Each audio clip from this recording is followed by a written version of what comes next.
Hakim-Hakim pasal 13. Lahirnya Simson. Orang Israel melakukan pula apa yang jahat di mata Tuhan. Sebab itu Tuhan menyerahkan mereka ke dalam tangan orang Filistin 40 tahun lamanya. Pada waktu itu, ada seorang dari Zora, dari keturunan orang Dan, namanya Manoah. Istrinya mandul, tidak beranak. Dan malaikat Tuhan menampakkan diri kepada perempuan itu, dan berfirman kepadanya demikian, "Memang engkau mandul, tidak beranak, tetapi engkau akan mengandung, dan melahirkan seorang anak laki-laki. Oleh sebab itu, peliharalah dirimu, jangan minum anggur, atau minuman yang memabukkan, dan jangan makan sesuatu yang haram. Sebab engkau akan mengandung dan melahirkan seorang anak laki-laki. Kepalanya takkan kena pisau cukur, sebab sejak dari kandungan ibunya, anak itu akan menjadi seorang Nazir Allah, dan dengan dia akan mulai penyelamatan orang Israel dari tangan orang Filistin." Kemudian perempuan itu datang kepada suaminya dan berkata, "Telah datang kepadaku seorang abdi Allah, yang rupanya sebagai rupa malaikat Allah, amat menakutkan. Tidak kutanyakan dari mana datangnya, dan tidak juga diberitahukannya namanya kepadaku. Tetapi ia berkata kepadaku, engkau akan mengandung dan melahirkan seorang anak laki-laki. Oleh sebab itu, janganlah minum anggur atau minuman yang memabukkan, dan janganlah makan sesuatu yang haram. Sebab sejak dari kandungan ibunya sampai pada hari matinya, anak itu akan menjadi seorang Nazir Allah." Lalu Manoah memohon kepada Tuhan, katanya, "Ya Tuhan, berilah kiranya abdi Allah yang kau utus itu datang pula kepada kami dan mengajar kami apa yang harus kami perbuat kepada anak yang akan lahir itu." Maka Allah mendengarkan permohonan Manoah, sehingga malaikat Allah datang pula kepada perempuan itu. Ketika ia duduk di padang, dan ketika Manoah suaminya itu tidak ada bersama-sama dengan dia, kemudian perempuan itu segera berlari, memberitahukan kepada suaminya, katanya kepadanya, "Orang yang datang kepadaku baru-baru ini menampakkan diri pula kepadaku." Lalu bangunlah Manoah dan mengikuti istrinya. Setelah sampai kepada orang itu, berkatalah ia kepadanya, "Engkaukah orang yang telah berbicara kepada perempuan ini?" Jawabnya, "Benar." Lalu kata Manoah, "Dan apabila terjadi yang kau katakan itu, bagaimanakah nanti cara hidup anak itu dan tingkah lakunya?" Jawab malaikat Tuhan itu kepada Manoah, "Perempuan itu harus memelihara diri terhadap semua yang kukatakan kepadanya. Janganlah ia makan sesuatu yang berasal dari pohon anggur. Anggur atau minuman yang memabukkan tidak boleh diminumnya, dan sesuatu yang haram tidak boleh dimakannya. Ia harus berpegang pada segala yang kuperintahkan kepadanya." Kata Manoah kepada malaikat Tuhan itu, "Perkenankanlah kami menahan engkau di sini, supaya kami mengolah anak kambing bagimu." Tetapi jawab malaikat Tuhan itu kepada Manoah, "Sekalipun engkau menahan aku di sini, hidanganmu itu tidak akan kumakan. Tetapi jika engkau hendak mengolahnya menjadi korban bakaran, persembahkanlah itu kepada Tuhan." Sebab Manoah tidak mengetahui bahwa dia itu malaikat Tuhan. Kemudian berkatalah Manoah kepada malaikat Tuhan itu, "Siapakah namamu? Sebab apabila terjadi yang kau katakan itu, maka kami hendak memuliakan engkau." Tetapi jawab malaikat Tuhan itu kepadanya, "Mengapa engkau juga menanyakan namaku? Bukankah nama itu ajaib?" Sesudah itu Manoah mengambil seekor anak kambing dan korban sajian, lalu mempersembahkannya kepada Tuhan di atas batu. Lalu diperbuatnya keajaiban. Sementara Manoah dan istrinya memandanginya, sedang nyala api itu naik ke langit dari mezbah. Maka naiklah malaikat Tuhan dalam nyala api mezbah itu. Ketika Manoah dan istrinya melihat hal ini, sujudlah mereka dengan mukanya sampai ke tanah. Sejak itu malaikat Tuhan tidak lagi menampakkan diri kepada Manoah dan istrinya. Maka tahulah Manoah bahwa dia itu malaikat Tuhan. Berkatalah Manoah kepada istrinya, kita pasti mati, sebab kita telah melihat Allah. Tetapi jawab istrinya kepadanya, seandainya Tuhan hendak membunuh kita, maka tidaklah ia menerima korban bakaran dan korban sajian dari tangan kita. Dan tidaklah ia memperlihatkan semuanya itu kepada kita. Dan tidaklah ia memperdengarkan hal-hal yang demikian kepada kita pada waktu sekarang ini. Lalu perempuan itu melahirkan seorang anak laki-laki dan memberi nama Simson kepadanya. Anak itu menjadi besar dan Tuhan memberkati dia. Mulailah hatinya digerakkan oleh Roh Tuhan di Mahanedan yang terletak di antara Zora dan Esitaol. Hakim-Hakim pasal 14. Perkawinan Simson dan teka-tekinya. Simson pergi ke Timna, dan di situ ia melihat seorang gadis Filistin. Ia pulang dan memberitahukan kepada ayahnya dan ibunya, "Di Timna, aku melihat seorang gadis Filistin. Tolong ambillah dia menjadi istriku." Tetapi ayahnya dan ibunya berkata kepadanya, "Tidak adakah di antara anak-anak perempuan sanak saudaramu, atau di antara seluruh bangsa kita seorang perempuan, sehingga engkau pergi mengambil istri dari orang Filistin, orang-orang yang tidak bersunat itu?" Tetapi jawab Simson kepada ayahnya, "Ambillah dia bagiku, sebab dia kusukai." Tetapi ayahnya dan ibunya tidak tahu bahwa hal itu daripada Tuhan asalnya, sebab memang Simson harus mencari gara-gara terhadap orang Filistin, karena pada masa itu orang Filistin menguasai orang Israel. Lalu pergilah Simson beserta ayahnya dan ibunya ke Timna. Ketika mereka sampai ke kebun-kebun anggur di Timna, maka seekor singa muda mendatangi Simson dengan mengaum. Pada waktu itu, berkuasalah Roh Tuhan atas dia, sehingga singa itu dicabiknya seperti orang mencabik anak kambing, tanpa apa-apa di tangannya. Tetapi tidak diceritakannya kepada ayahnya atau ibunya apa yang dilakukannya itu. Maka pergilah ia ke sana, lalu bercakap-cakap dengan perempuan itu, sebab Simson suka kepadanya. Setelah beberapa waktu, kembalilah ia ke sana untuk kawin dengan perempuan itu. Dan ketika ia menyimpang dari jalan untuk melihat bangkai singa itu, tampaklah ada kawanan lebah pada kerangka singa itu dan juga madu. Dikeruknya madu itu ke dalam tangannya, dan sambil memakannya ia berjalan terus. Kemudian pergilah ia kepada ayahnya dan ibunya, dan memberikannya juga kepada mereka, lalu mereka memakannya. Tetapi tidak diceritakannya kepada mereka bahwa madu itu dikeruknya dari kerangka singa. Setelah ayahnya pergi kepada perempuan itu, Simson mengadakan perjamuan di sana, sebab demikianlah biasanya dilakukan orang-orang muda. Ketika mereka melihat dia, dipilihlah 30 orang kawan untuk menemani dia. Kata Simson kepada mereka, "Aku mau mengatakan suatu teka-teki kepada kamu. Jika kamu dapat memberi jawabnya yang tepat kepadaku dalam 7 hari, selama perjamuan ini berlangsung dan menebaknya, maka aku akan memberikan kepadamu 30 pakaian lenan dan 30 pakaian kebesaran. Tetapi jika kamu tidak dapat memberi jawabnya kepadaku, maka kamulah yang harus memberikan 30 pakaian dalam dan 30 pakaian kebesaran kepadaku." Kata mereka kepadanya, "Katakanlah teka-tekimu itu, supaya kami dengar." Lalu katanya kepada mereka, "Dari yang makan keluar makanan, dari yang kuat keluar manisan." Ada 3 hari lamanya mereka tidak dapat memberi jawab teka-teki itu.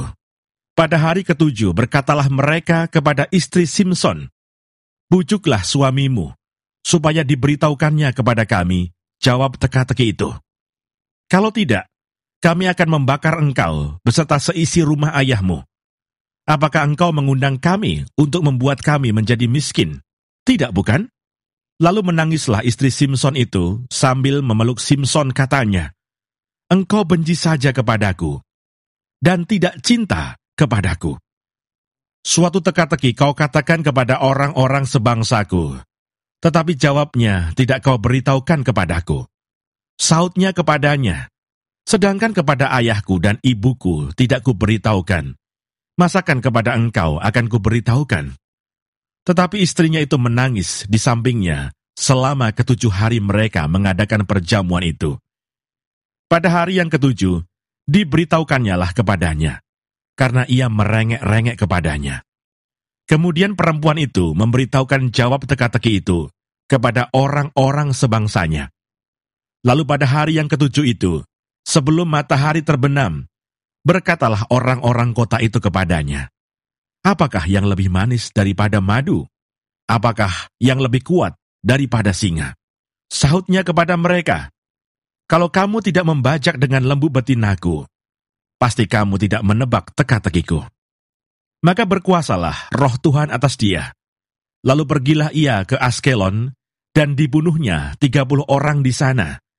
Diambilnya pakaian mereka, dan diberikannya pakaian-pakaian kebesaran itu kepada orang-orang yang dapat memberi jawab teka-teki itu. Tetapi amarahnya masih juga bernyala-nyala. Lalu pulanglah ia ke rumah ayahnya.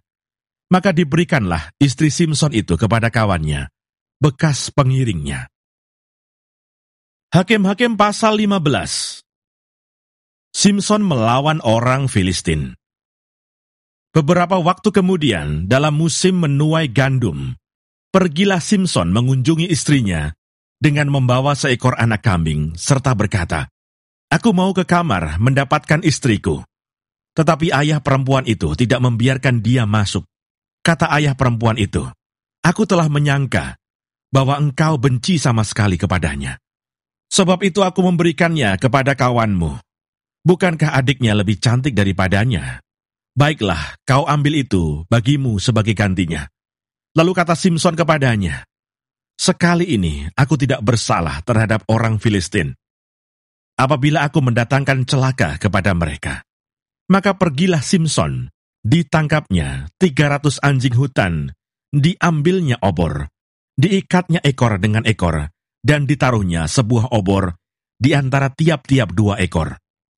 Kemudian dinyalakanlah obor itu, dan dilepaskannya anjing-anjing hutan itu ke gandum yang belum dituai kepunyaan orang Filistin. Sehingga terbakarlah tumpukan-tumpukan gandum dan gandum yang belum dituai, dan kebun-kebun pohon zaitun. Berkatalah orang Filistin, "Siapakah yang melakukan ini?"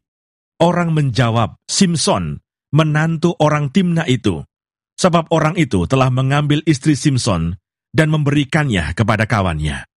Kemudian pergilah orang Filistin ke sana dan membakar perempuan itu beserta ayahnya. Lalu berkatalah Simson kepada mereka, "Jika kamu berbuat demikian, sesungguhnya aku takkan berhenti sebelum aku membalaskannya kepada kamu." Dan dengan pukulan yang hebat, ia meremukkan tulang-tulang mereka. Lalu pergilah ia dan tinggal dalam gua di bukit Batu Etam. Lalu majulah orang Filistin dan berkemah di daerah Yehuda, serta memencar ke Lehi.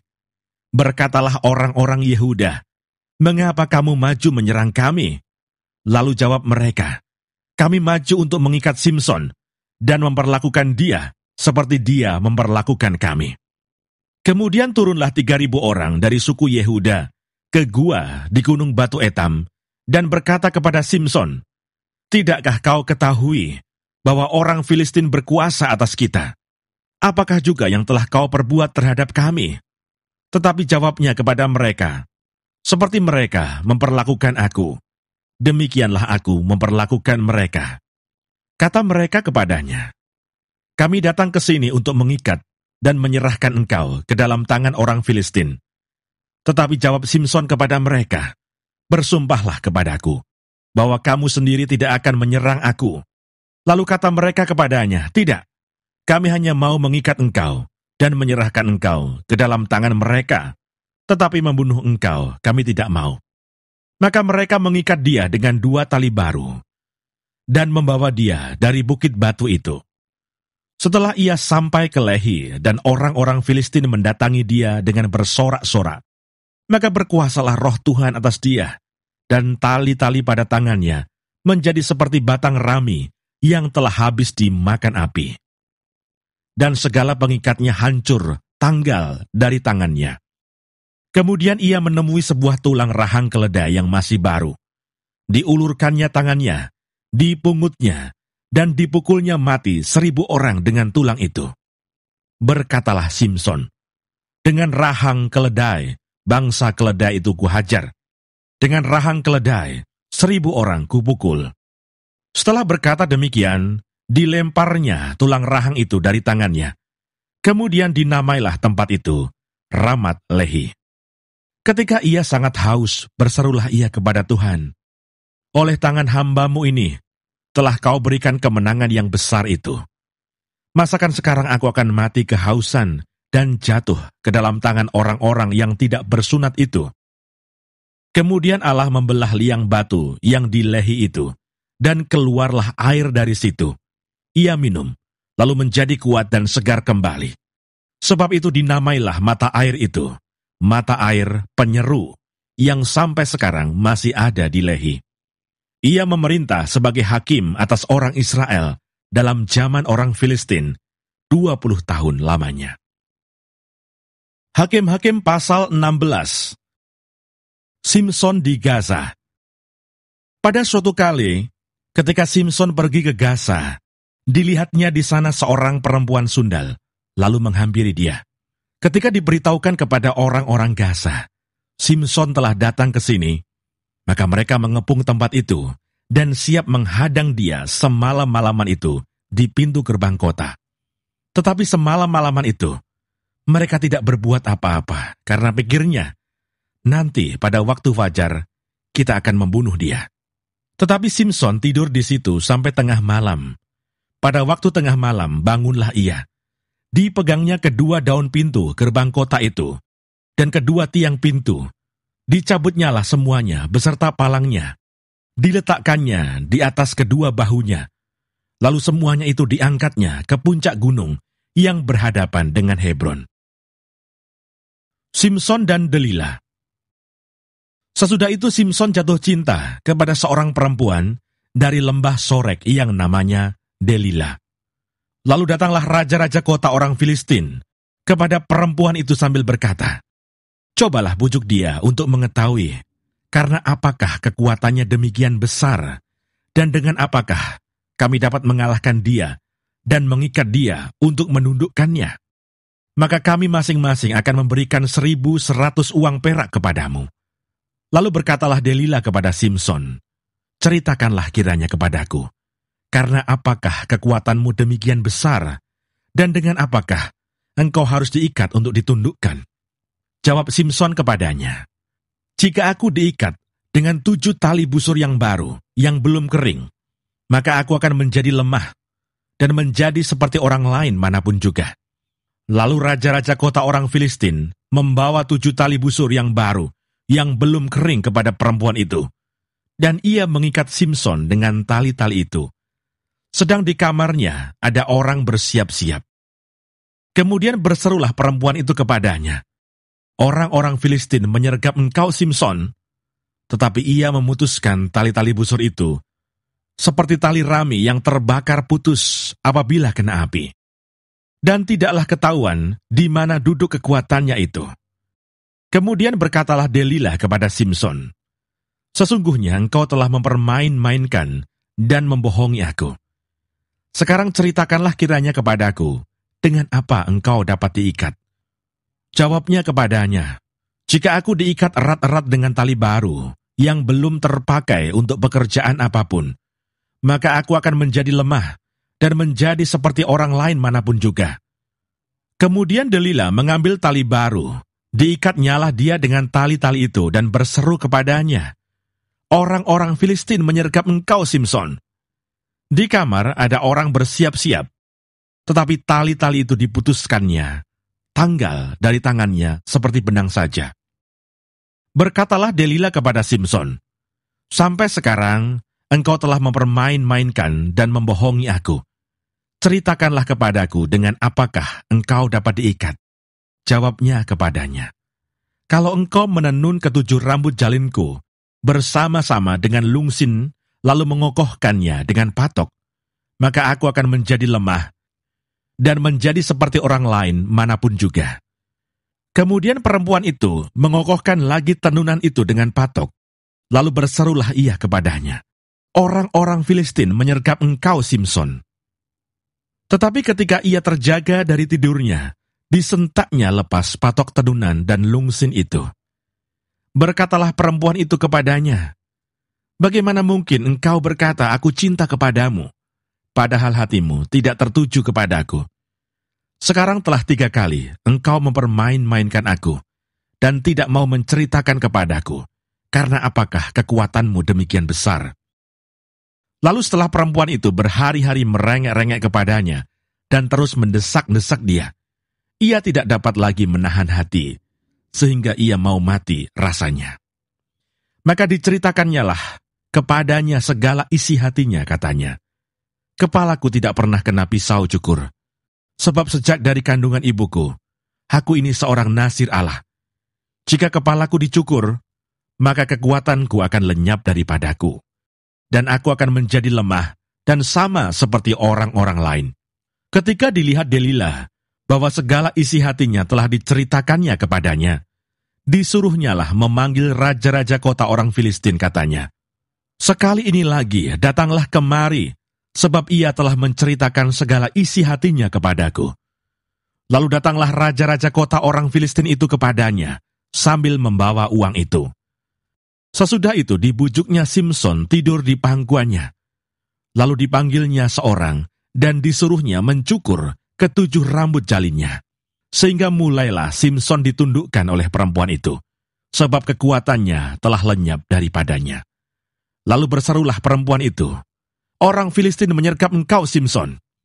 Maka terjagalah ia dari tidurnya, serta katanya, "Seperti yang sudah-sudah, aku akan bebas dan akan meronta lepas." Tetapi tidaklah diketahuinya bahwa Tuhan telah meninggalkan dia. Orang Filistin itu menangkap dia, mencungkil kedua matanya, dan membawanya ke Gaza. Di situ ia dibelenggu dengan 2 rantai tembaga, dan pekerjaannya di penjara ialah menggiling. Tetapi rambutnya mulai tumbuh pula sesudah dicukur. Simson mati. Sesudah itu berkumpullah raja-raja kota orang Filistin untuk mengadakan perayaan korban sembelihan yang besar kepada Dagon, Allah mereka, dan untuk bersukaria, kata mereka, "Telah diserahkan oleh Allah kita ke dalam tangan kita, Simson musuh kita." Dan ketika orang banyak melihat Simson, mereka memuji Allah mereka sambil berseru, "Telah diserahkan oleh Allah kita ke dalam tangan kita, musuh kita, perusak tanah kita, dan yang membunuh banyak teman kita." Ketika hati mereka riang gembira, berkatalah mereka, "Panggillah Simson untuk melawak bagi kita." Simson dipanggil dari penjara, lalu ia melawak di depan mereka. Kemudian mereka menyuruh dia berdiri di antara tiang-tiang. Berkatalah Simson kepada anak yang menuntun dia, "Lepaskan aku, dan biarkanlah aku meraba-raba tiang-tiang penyangga rumah ini, supaya aku dapat bersandar padanya." Adapun gedung itu penuh dengan laki-laki dan perempuan. Segala raja kota orang Filistin ada di sana, dan di atas sotoh ada kira-kira 3.000 orang laki-laki dan perempuan yang menonton lawak Simson itu. Berserulah Simson kepada Tuhan, katanya, "Ya Tuhan Allah, ingatlah kiranya kepadaku dan buatlah aku kuat. Sekali ini saja, ya Allah, supaya dengan satu pembalasan juga kubalaskan kedua mataku itu kepada orang Filistin." Kemudian Simson merangkul kedua tiang yang paling tengah, penyangga rumah itu, lalu bertopang kepada tiang yang satu dengan tangan kanannya, dan kepada tiang yang lain dengan tangan kirinya. Berkatalah Simson, "Biarlah kiranya aku mati bersama-sama orang Filistin ini." Lalu membungkuklah ia sekuat-kuatnya. Maka rubuhlah rumah itu, menimpa raja-raja kota itu, dan seluruh orang banyak yang ada di dalamnya. Yang mati dibunuhnya pada waktu matinya itu lebih banyak daripada yang dibunuhnya pada waktu hidupnya. Sesudah itu datanglah ke sana saudara-saudaranya dan seluruh keluarganya. Mereka mengangkat dia dan membawanya dari sana, lalu menguburkannya di antara Zora dan Esitaol di dalam kubur Manoah ayahnya. Dia memerintah sebagai hakim atas orang Israel 20 tahun lamanya.